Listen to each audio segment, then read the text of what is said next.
Okay, so here we go. Our very first step here is to choose our filming space and really decide where we want to set our permanent filming studio up. Now, I'm choosing this space because this is somewhere where I can set up all my equipment and not have to move it around, break it down, set it back up between shoots, or use it for any other kind of purpose. And I also wanted to mention that, in this first stage, you want to have a general idea, right? A mental picture, a mental image, and a direction of what you want the final product to look like.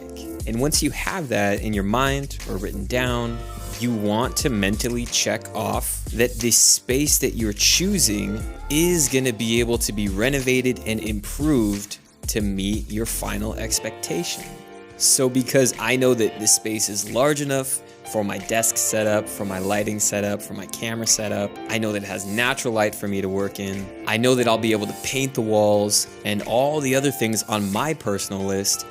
That's the confirmation for me that this is my ideal filming space. So as you're choosing your space, you want to keep in mind, if this is a room that you can dedicate just to filming, you also want to take note of the natural light that you get into the room.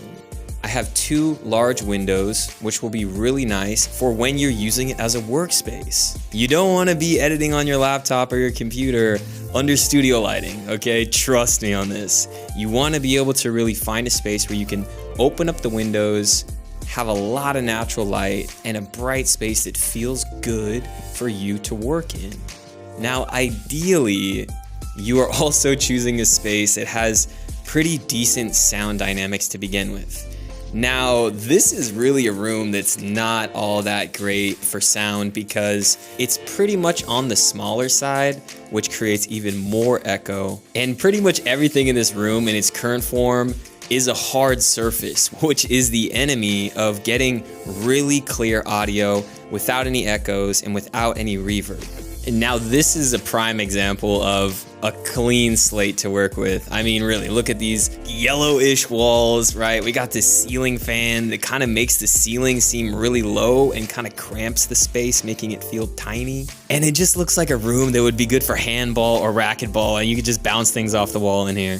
On the good side, and something else you want to look out for, is that it's at a part in the house that there's no refrigerator, there's no outdoor noise because I have double pane windows, so there's not going to be any sound pollution or any extra sounds coming into the room that we don't want to have to deal with and then take out when we're in the post-production phase. So even though this is a really reflective room to begin with, sound-wise, we're gonna break down the steps that you can do to completely transform your new filming space.